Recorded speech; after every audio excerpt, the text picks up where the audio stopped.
And so I am Michelle Johnson, privileged to be the Executive Director of the Tennessee Justice Center. And oh my goodness, I am so excited to see all of your smiling faces. And I'm Mike Abelo. I am honored to be the board chair of the Tennessee Justice Center and work with Michelle.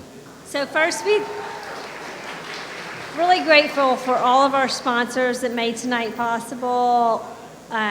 Service First Bank, Jeannie and Steve Thomas, Kent Creative, Marietta Shipley, Best Friends, and all the others that are on your tables. So many wonderful, generous people who made tonight possible. Thank you. And I have the honor of thanking our community leaders who are here to help recognize our honorees. We have Mayor Megan Berry, if you could raise your hand.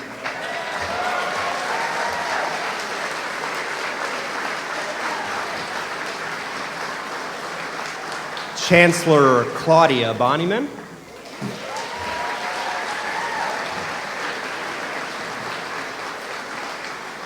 Congressman Jim Cooper.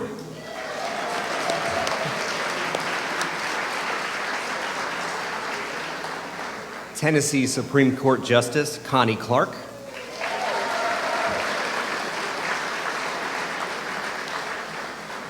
Bishop David Choby.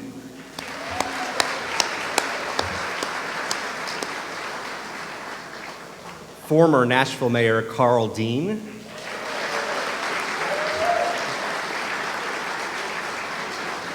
State Senator Steve Dickerson.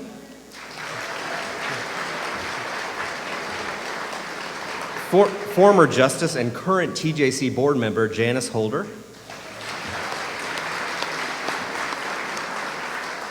Chancellor Ellen Hobbs Lyle. Metro Council Member at Large Bob Mendez. Metro Council Member Kathleen Murphy. Former Nashville Mayor Bill Purcell, who is also our MC tonight. And State Senator Jeff Yarbrough.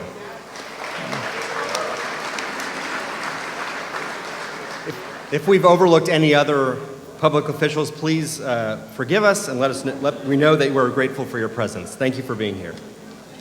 Okay, to state the obvious, the theme of tonight's program is justice. Tonight we celebrate the heroes who started TJC 20 years ago.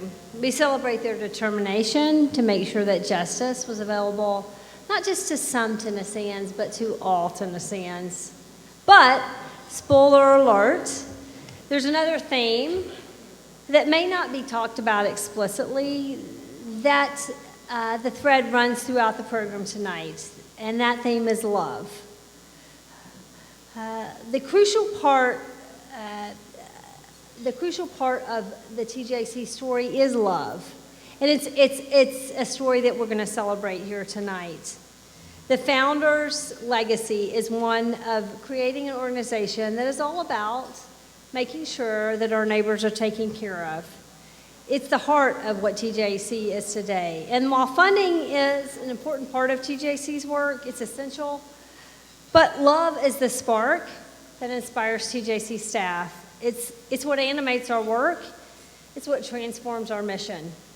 There are two groups that provide that critical spark. First, the legions of wonderful volunteers here tonight. Without your volunteer efforts and the donors who sustain us, we would have long since faltered and failed. The families of TJC staff, the board of directors, the terrific events and planning committee who made this night possible, the attorneys and the students and the photographers and the CPAs and all the volunteers who make our work possible, the many compassionate Tennesseans here who stand with us in supporting health coverage for all uninsured neighbors. They collectively donate tens of thousands of hours every single year. They remind us how fortunate we at TJC are to work for an organization and a purpose that inspires such loving generosity from so many. The other group that's vital to TJC are the clients that we serve. Their generosity of spirit, their courage in the face of injustice and heartbreak, their dedication to their families, their compassion for others are sources of constant inspiration to every single person at TJC. For me, they make the last 20 years of hard work feel like 3 months. Okay, maybe 2 years. They are the reason we consider ourselves the luckiest lawyers on the face of the earth, the luckiest advocates. And we are so honored to have 20 clients here tonight from all over the state as our guests.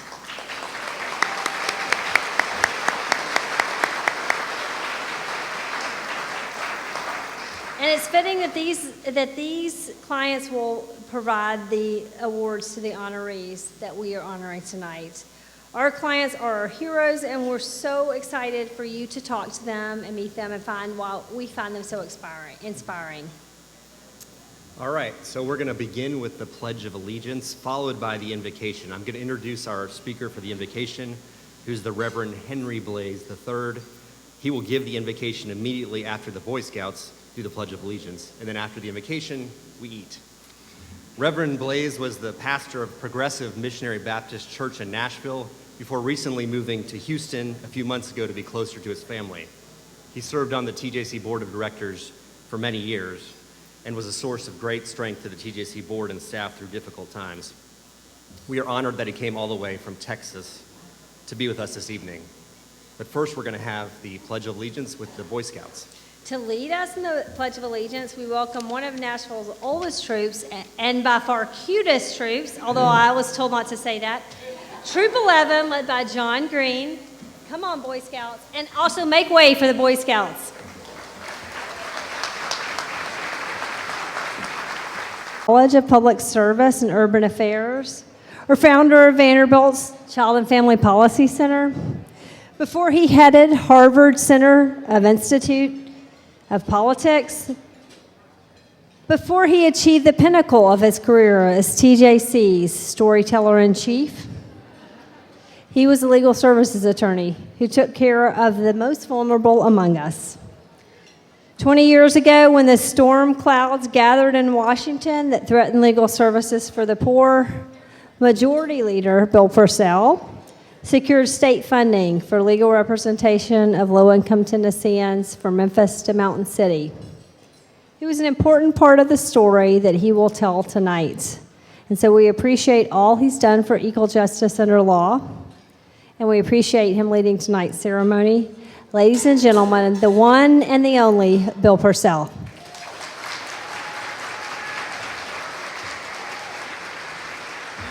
Do you want the honorees to come up now? Well, thank you, Michelle in particular, but everyone for being here and for allowing me to be a part of what is, I think, one of the most noble events in the city. And I will begin by telling you that when I received the first transcript for this particular event, I had a 31-page text that Gordon Bonneman, I promise, Bishop, 31 pages that Gordon had prepared telling the whole story of the Tennessee Justice Center from the very beginning. I indicated to him then, and I say now, it's an incredible set of precedents. Gordon began with the father of King Maricon. This is 2000 BC. Who said, "Do justice that you may live long upon the earth." This was Gordon's effort to suggest that supporting the Tennessee Justice Center would actually extend life, your life, other people's lives, but most importantly, members of your family. Gordon then had King Solomon endorsing the Tennessee Justice Center. It's in Proverbs, where King Solomon says, "The path of the just is as the shining light that shineth more and more unto the perfect day." An early endorsement, but a clear one. He had actually St. Paul from jail. Gordon points out that at the time St. Paul was incarcerated, the Justice Center had not yet been created, and as a result, he was required to write generally, "Whatsoever things are true, whatsoever things are honest, whatsoever things are just, if there be any virtue, if there be any praise, think on these things." And so he moved through, and I'm telling you, through every imaginable section of the world. Another 1,500 years of history. You should read Confucius on the subject of the Tennessee Justice Center. It's moving, but I am going to go straight to Alexander Hamilton. It's now about 1755. I just cut 10 minutes out of the program, and Alexander Hamilton says the first duty of society is justice. And I know that that happened because Harris Gilbert actually heard Alexander Hamilton say that, and he wrote it down. Now, it took about 2 centuries, but by the 1960s, I can report that justice in America was indeed increasing. Hamilton's words were catching on, and they were increasingly understood to mean everybody. I, for example, as some of you may have been, was in the 5th grade when the U.S. Supreme Court said out loud that I was a person under the Constitution. It was a memorable day in Mrs. Irvin's 5th grade class in the 1960s. All courts were to be included. All cases were to be included. 1963, the Ford Foundation provides the first funding for legal services in a pilot program. 1965, the federal government begins its funding through the OEO program. 1974, President Nixon signs into law the Legal Services Corporation, and so justice expanded. 1979, the last large area of America in West Tennessee was covered by legal services. And here in America, and specifically here in Tennessee, legal services began to do what lawyers do and what justice requires. They represented people and principles in court and in the community.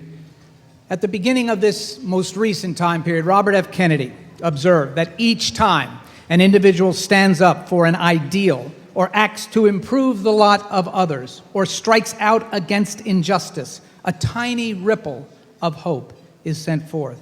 And these ripples build a current which can sweep down the mightiest walls of oppression and resistance. And as a result of the work of these early legal services lawyers and programs, ripples became waves in Tennessee and across America.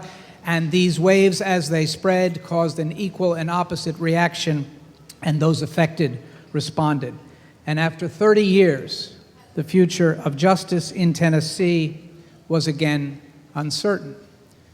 So at this time, I have the opportunity to tell you, in somewhat less time than is really necessary, what happened.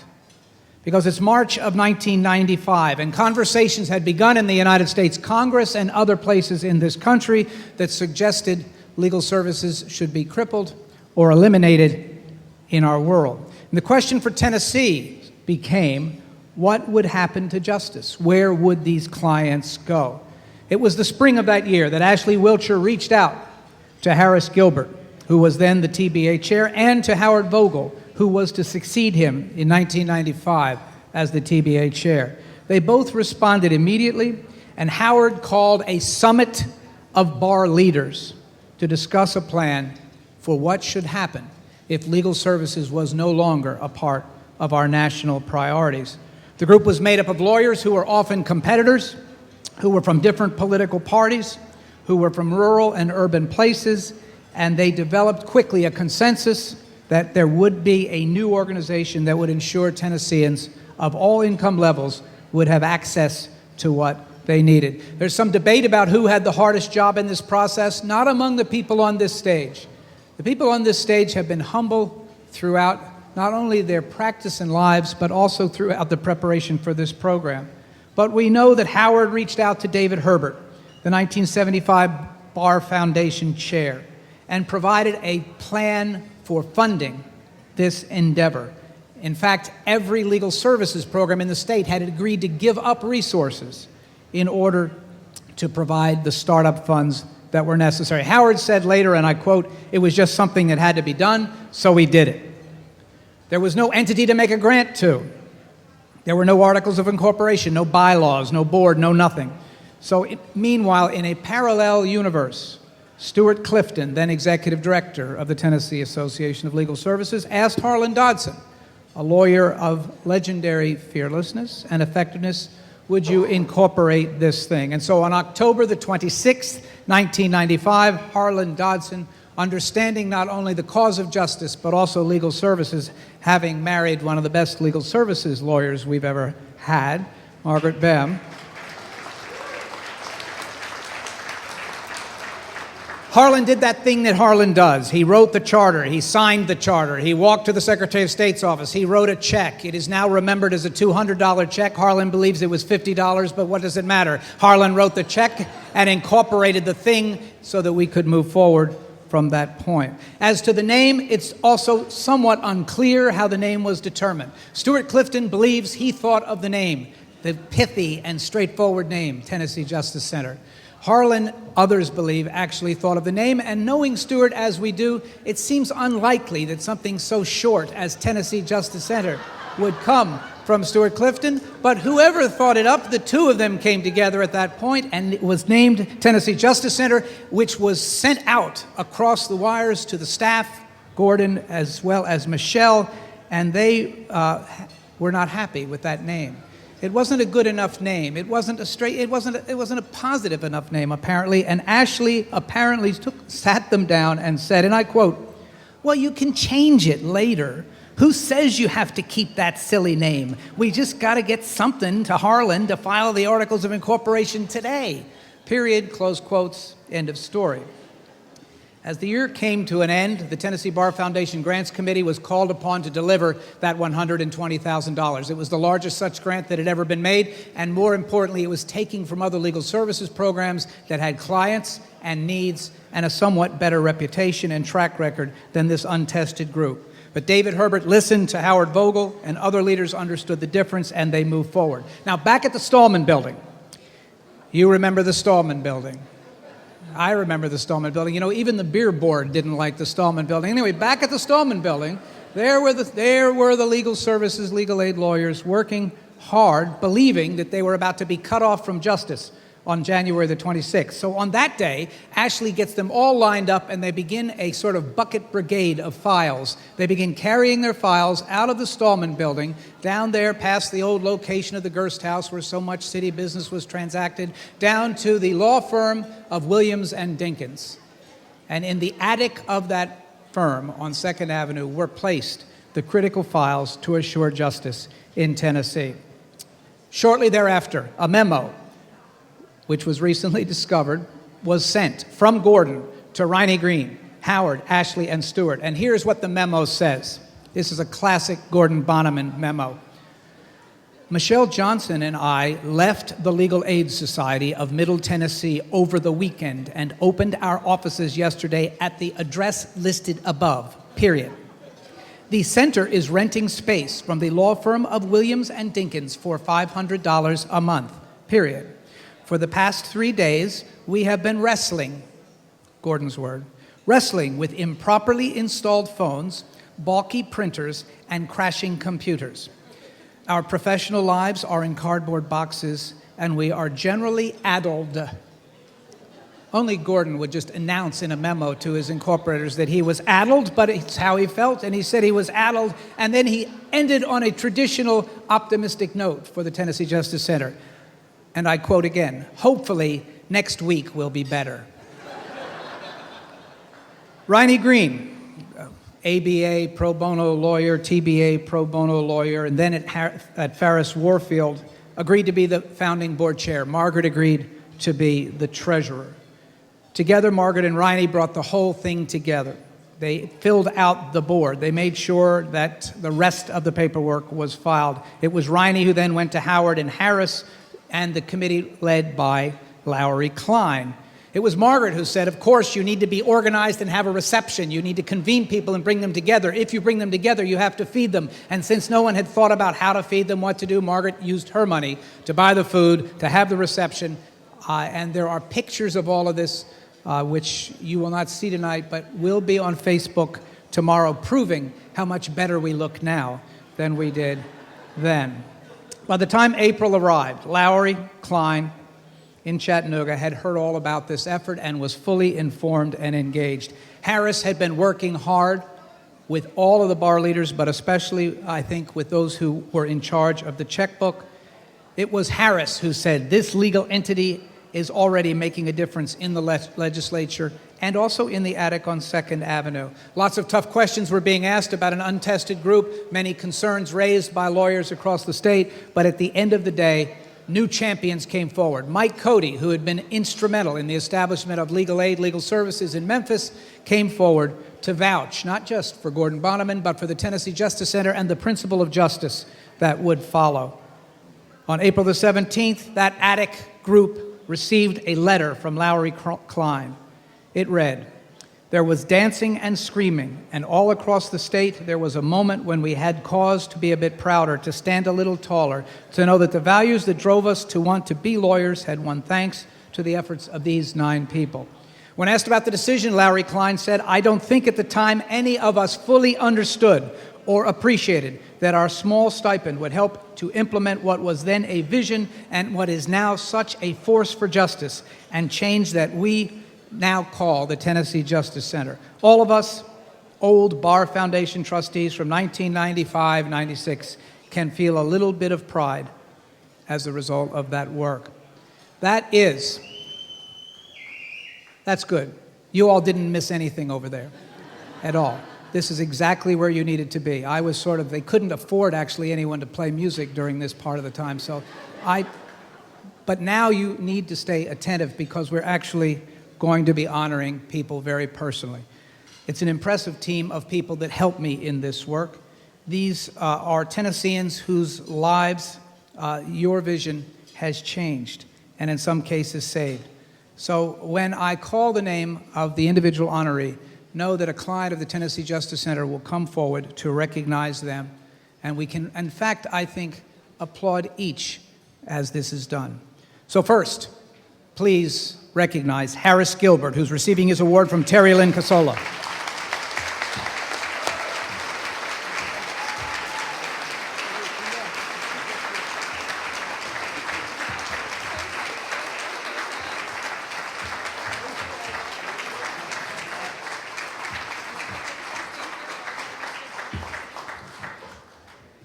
David Herbert will now receive his award from Michelle Farden.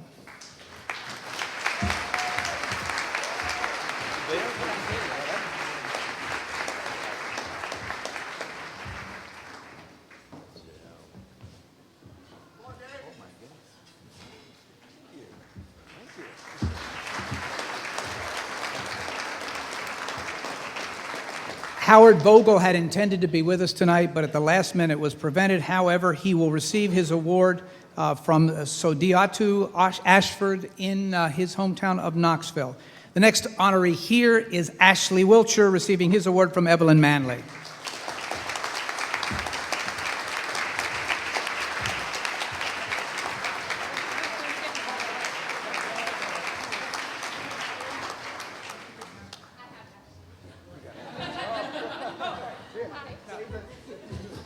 Ashley really deserves 2 awards.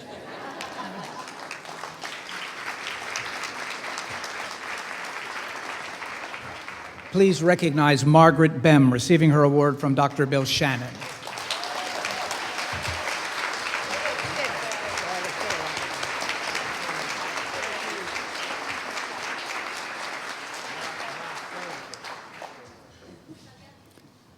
Lowry Klein will be receiving his award from Shay Simmons.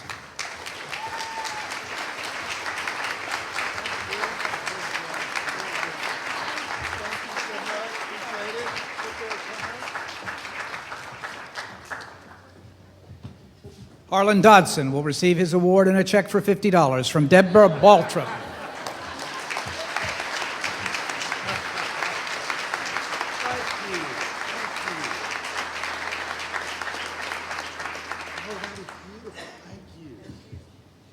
Mike Cody will receive his award from Joanne Self-Selvage.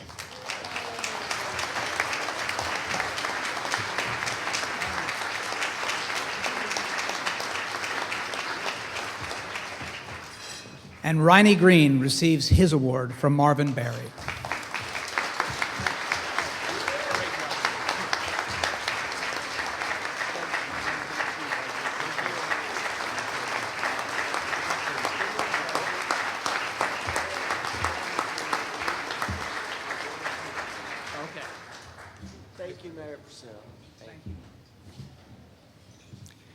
Well, that brought us from 2500 BC up to 1996. So what's happened since? Let's watch this video legacy.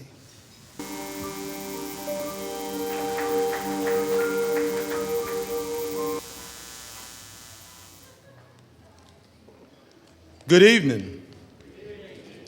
Oh, I'm a different type of speaker now.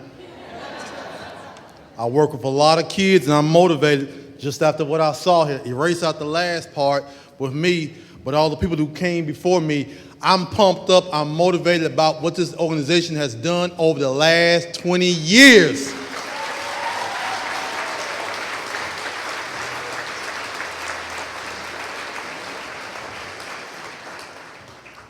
I'm going to stray just a little bit, Michelle, from our script that we have talked about. It's something about the human touch that when people help each other and you don't feel like you're out there alone anymore. I know I felt like I was on the island. I know my wife felt like she was on the island because this was my first child. All my life, I always wondered, what would it be like to be a father? Because I had been blessed with the perfect father, and I wanted to follow in his footsteps. But due to some other circumstances, it didn't happen that way. Not one time have I regretted him. Emmanuel was one of the first clients of the Justice Center. I was a scared parent with a special needs child, lost in the whirlwind of bureaucracy and complexity back in the early days of Tennessee Justice Center. Now, I'm the guy that's kind of like Superman. I'm out there saving everybody else, doing my thing, what the good Lord has told me to do. And when it hits at home, it's like kryptonite. I'm that professional. I'm supposed to know what to do. I'm supposed to know exactly who to call and what to do. But I was helpless this time. And as a father, that is the most awfulest feeling you could ever have, is that you can't help your child. I felt like at times I had no power to ensure that my son would get what he needed, the proper services, and most of all, ease his suffering. And most of all, as well, for him to hopefully reach his God-given potential. That's a horrible feeling. I can truly say there are some people here tonight that can relate to that. Once again, that human touch. But Tennessee Justice took my call. They gave me the information I needed. And from that point forward, they empowered me. Emmanuel is a grown man now. He has the proper services, as you can see tonight. Miss Linda's here with him, and I really appreciate her coming all the way, being here with him, and just really being a caregiver, more than just a nurse. Yes.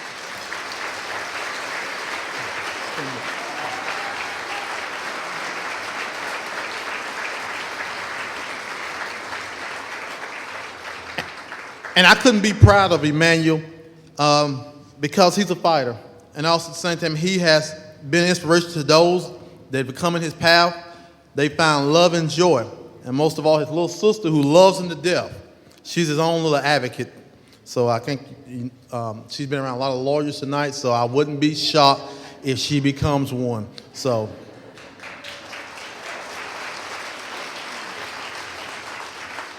Because she loves to debate with her daddy, so she's great.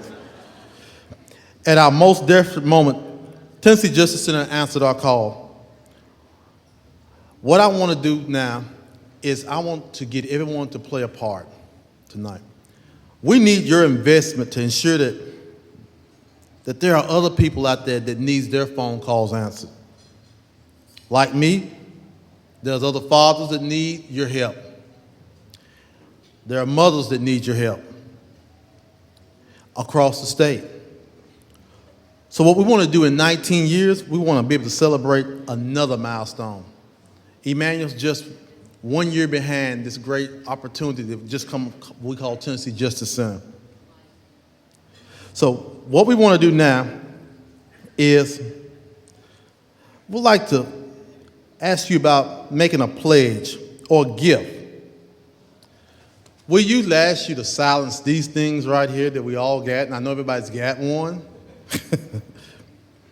With your phone, you can make a text message to a number. If you have your card, you'll please pick your card up. Can everybody hold their card up and show me they have their card?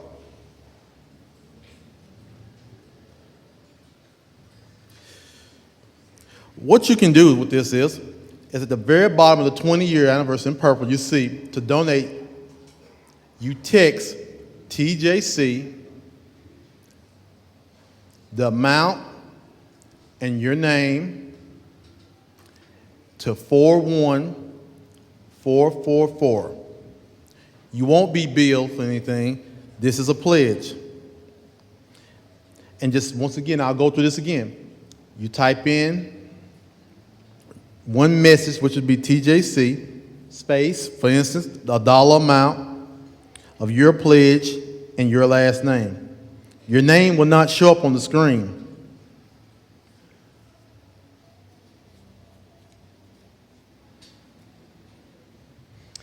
And we have some people around that can help you with that. They have purple beads around their neck. And there they are, they're standing now. And what I've heard is that there's some real good technicians. Callie, look at that. Can you see that, Callie? This is fantastic. This is fantastic. Let me give you the small amount. $20 help one family secure the coverage they need to live a healthy and productive lives. A $100 donation has saved a working mother of 3 over $40,000 in medical bills after emergency surgery. So your donations is powerful. Tonight, you have the power to make a change. And as Langston Hughes said, a child is like a rainbow. They're here so quick and they escape us so quick. So once again, we want to thank you for making your donations. Let's make that meter go to the top tonight. Thank you.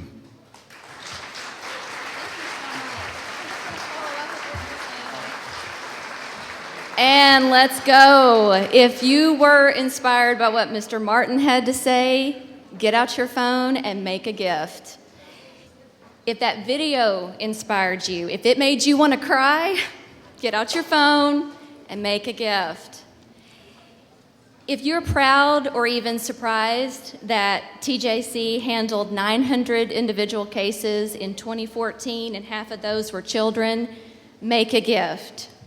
If you're wondering why I'm up here right now, I'm the former board chair. My name is Rebecca. I'm going to make a gift, and I want you to join me in making that gift.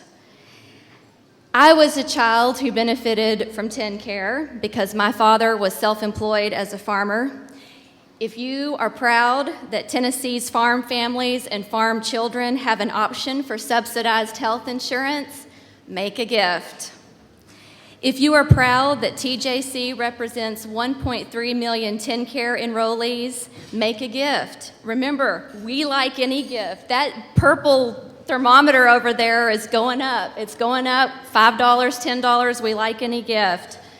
If you're here tonight because you're the guest of somebody else, make a gift. That's easy. That's a way to show your gratitude. If you have health insurance, make a gift. If you are friends with Gordon Bonnyman, make a gift. If you are a family member of one of our amazing honorees tonight, make a gift. If you mentor a child who is enrolled in TennCare, make a gift. If you think Bill Purcell should take a comedy show out on the road, make a gift. If you learned something new in his comments tonight, make a gift. If you want to ease the suffering, like we heard about James Martin just saying, if you want to ease that suffering in Tennessee, make a gift. Come on, we can get up to that. Keep pulling out your phones. There's people here to help you. If you don't know how to do the text thing on your phone, somebody's going to show you how.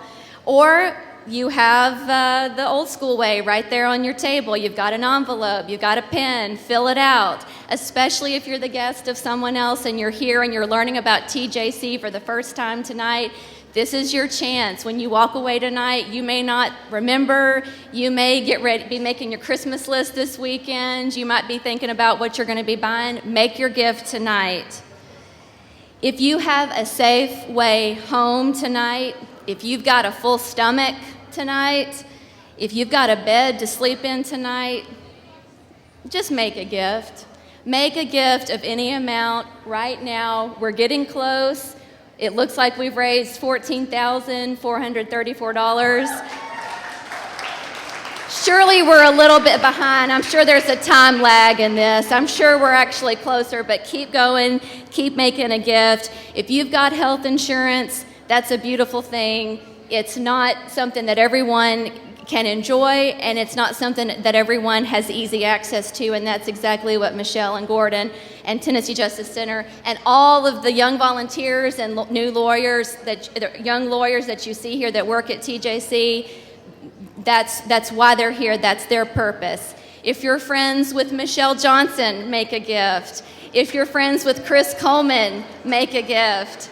If you're friends with Rob Watkins, make a gift. If you are excited that TJC has created an app, I might be disclosing proprietary information here. Make a gift, and you'll hear about it later. If you are friends with one of our honorees tonight, like I said, if you're a family member, make a gift. If you're proud and happy to be here, make a gift. And finally, I am so grateful that you are all here. I'm grateful that you're here to celebrate TJC, but more importantly, our honorees tonight. And I just urge you, make a gift.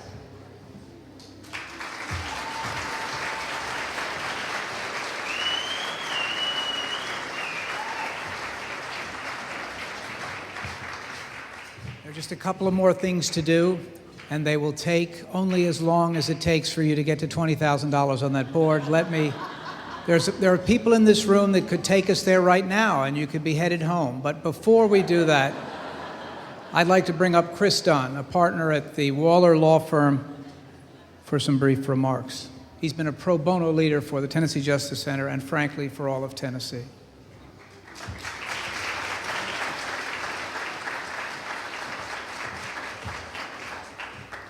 Hey, good evening, guys. I've been told I have 3 minutes, so I'm going to move fast. I want to first start out by thanking all the honorees.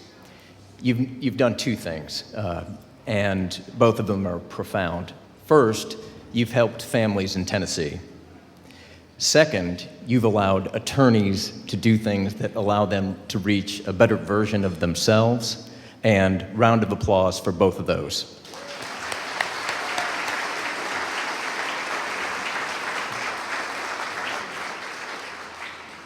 So I want to take you back to 2009 for a moment. I was sitting in my office, preoccupied with something, I can't even remember what, and my phone rang, and it was Michelle Johnson. And I've known Michelle for a long time. We went to law school together, and she played a little bit of a trick on me. She called and said, with her Irish wit, "I've got a problem, and I need your help. I need to find a really good lawyer, one who doesn't care what the odds are, who can work under pressure. I've got this case. It's for a family in the Jackson, Tennessee area. They're going to have a hearing in 60 days. They just lost their lawyer. Who can we find who might be able to handle this case for them? The odds are long. There's going to be a lot of pressure. Who do you think? Is there anybody in our class, that might be able to handle it?" After a little while, I said, okay, enough. I'll do it. Stop.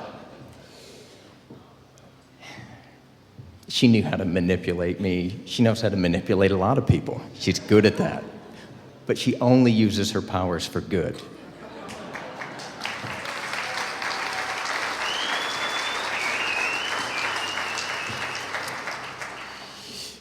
Michelle went on to tell me about a woman in Jackson, a woman named Julie.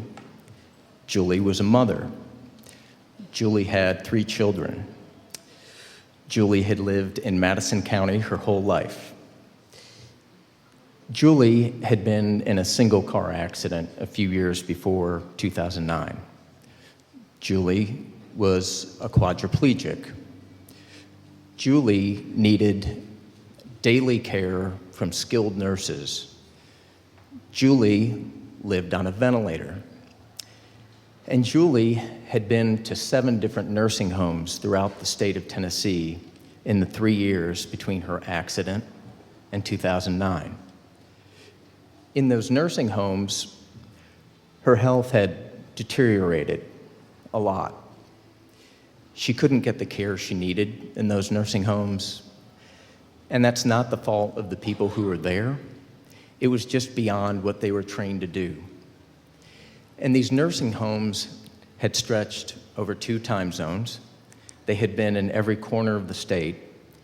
And her 3 sons, to see their mom, who was still a very engaged person in their lives, traveled on the weekends to see her. And they were young.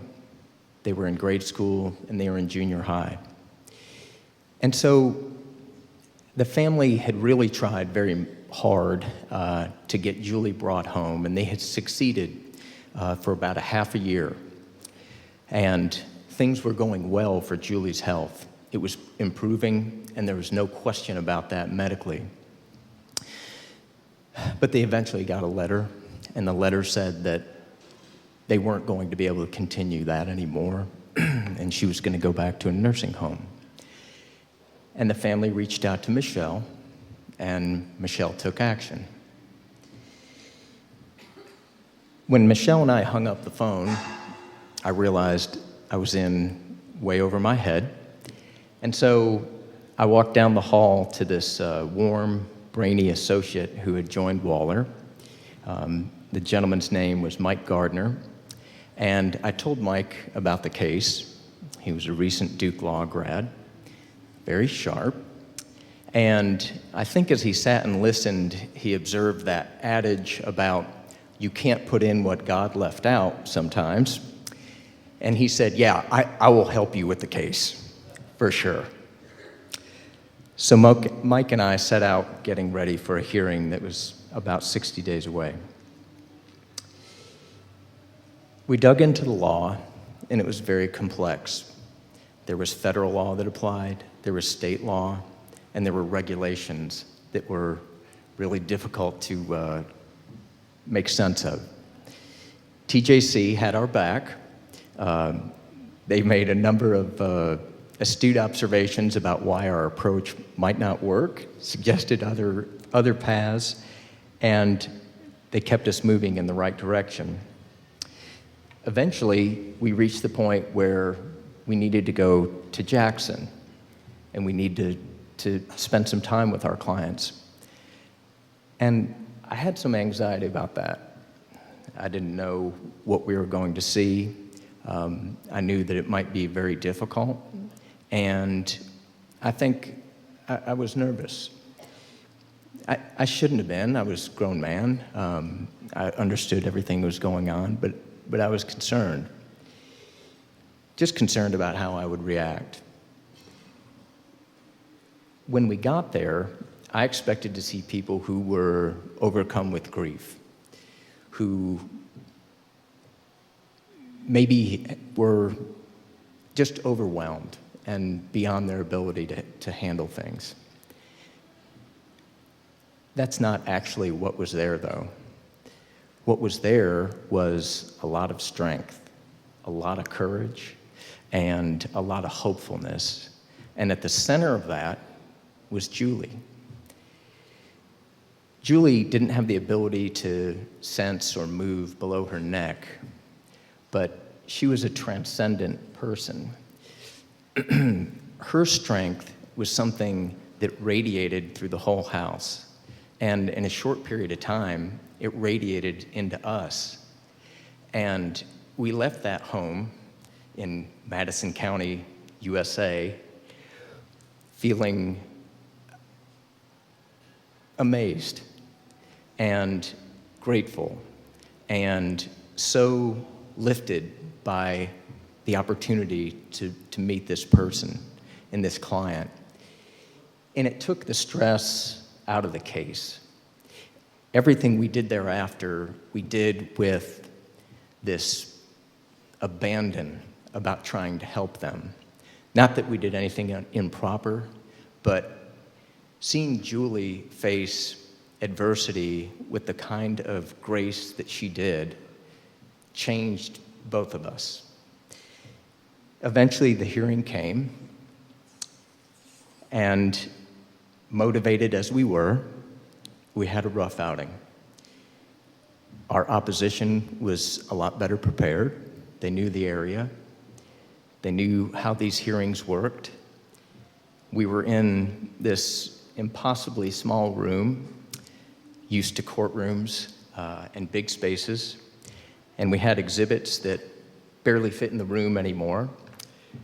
We had to do a good bit of open field running, and we were light on the law and not great on the procedure, but we were good on the facts.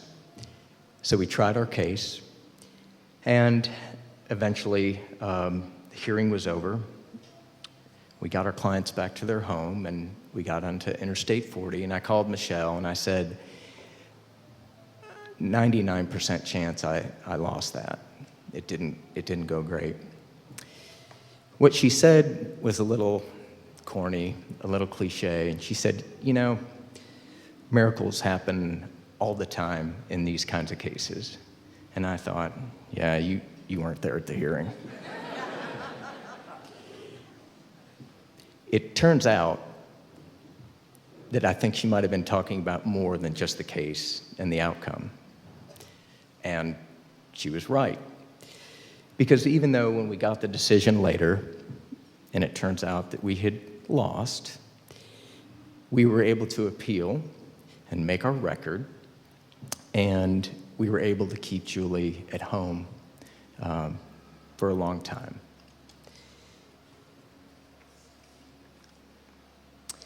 So think about this if you're considering being a volunteer for the TJC. Without me taking the time from my hectic, busy practice to do that, I wouldn't have met Julie. I wouldn't have met her family. I wouldn't have had the opportunity to live a little more of a life well lived. And so I'm grateful for that. And I know if you volunteer for the TJC, you will be also. So when the phone rings for this kind of opportunity, think about it and tell others that you can involve, that miracles do happen, and sometimes in unexpected ways. Thanks.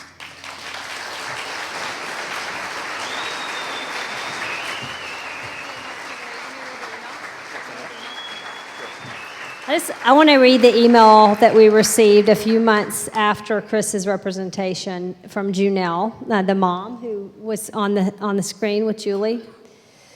She emailed the day that Julie died. What a gift you gave me to fight for Julie. You made sure she could die at home, surrounded by those who loved her. Today I'm heartbroken, but I'm grateful. We had those last months together because of you and Chris Dunn and Mike Gardner. I will cherish those moments until I die.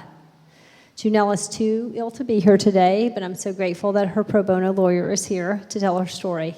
So thanks, Chris.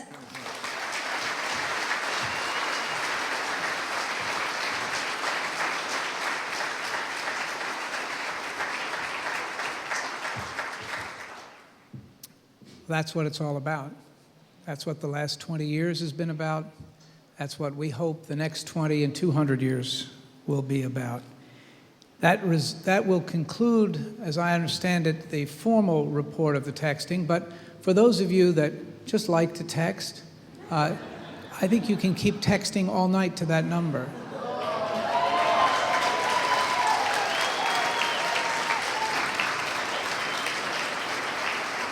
And the good news is that our counter stops.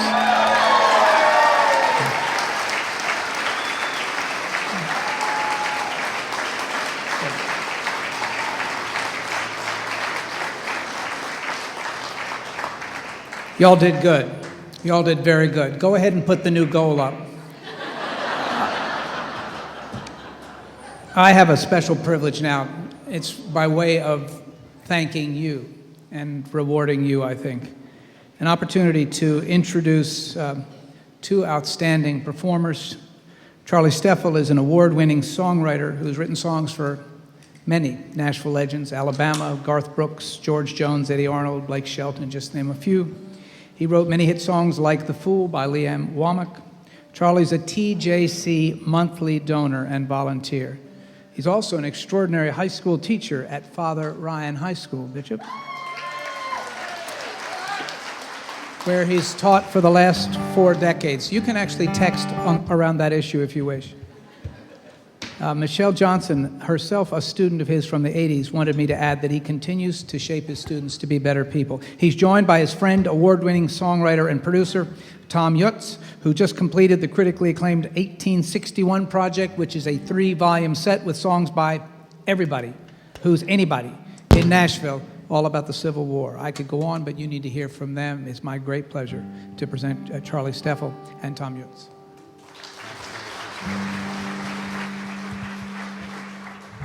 We want to thank each and every one of you that are here tonight and that help Tennessee Justice Center in whatever capacity you're able. And when Michelle called me and asked what I could do for that, I was at a loss. I said, I could write you a song. How about that? And I went to my dear friend Tom Yutz here, and we've written a lot of songs, probably over 100 songs together, so I knew he was the man to do the job for us. So, and also, right when she asked me, Pope Francis had said his famous quote that a little bit of mercy makes the world more just and less cold. And that really inspired us. We didn't want to use his exact quote, of course, but we thought of synonyms for mercy and compassion. And grace just happened to be a good, easy rhyme word. And so we'll just sing it for you and let you all enjoy the rest of the evening. Tom?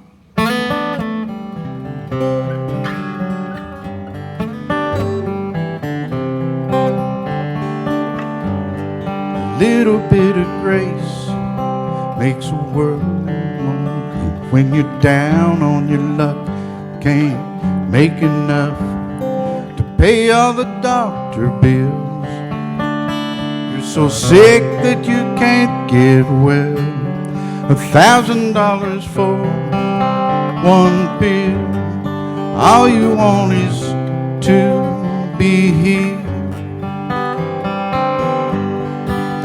You can't believe that it's really real. Will they let you lie there and bleed, bleed, bleed, when all you ask for is all you need, is a little bit of grace, a little bit of grace.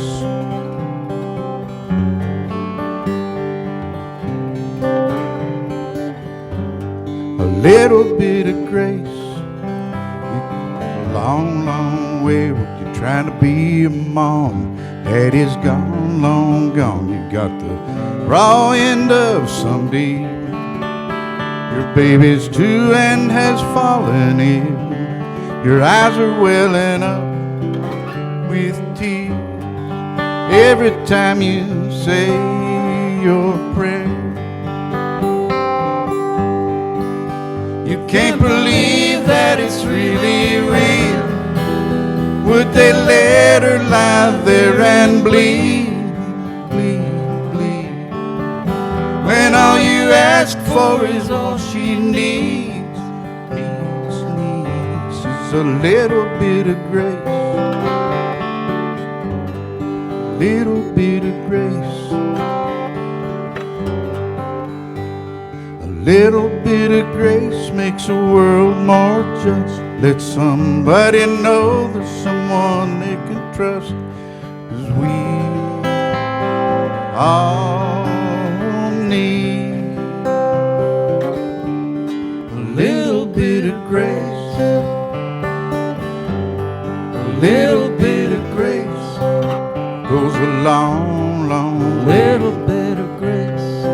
get you through the darkest A day. little bit of grace, Winter's hell to a pay. little bit of love, Goes a long, a long way. little bit of mercy, It goes a long, a long way. little bit of grace, It goes a long, a long way. little bit of grace.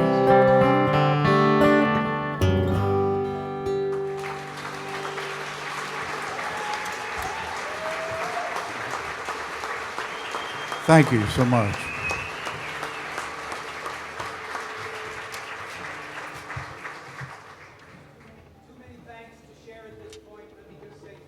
Forwardly and simply, that we could not thank each and every one of you enough. We appreciate your being here. We thank you for all that you've done over the previous 20 years. Look forward to working together. We need to also tell you that all of the wine was donated. It's still out there. You should have that because we cannot send it back. What a silly thing to do with a donation. And while you're out there finishing off the donated wine, you will be able to text. You'll be able to text throughout the evening. In fact, it turns out we have that number for a whole year. At any time you're sitting at a red light and you see an injustice, text. You wake up in the morning and you read the paper and something troubles you, text. Just take that number, put it into your phone, put those dollars in there. Thank you all very, very much. Have a great night.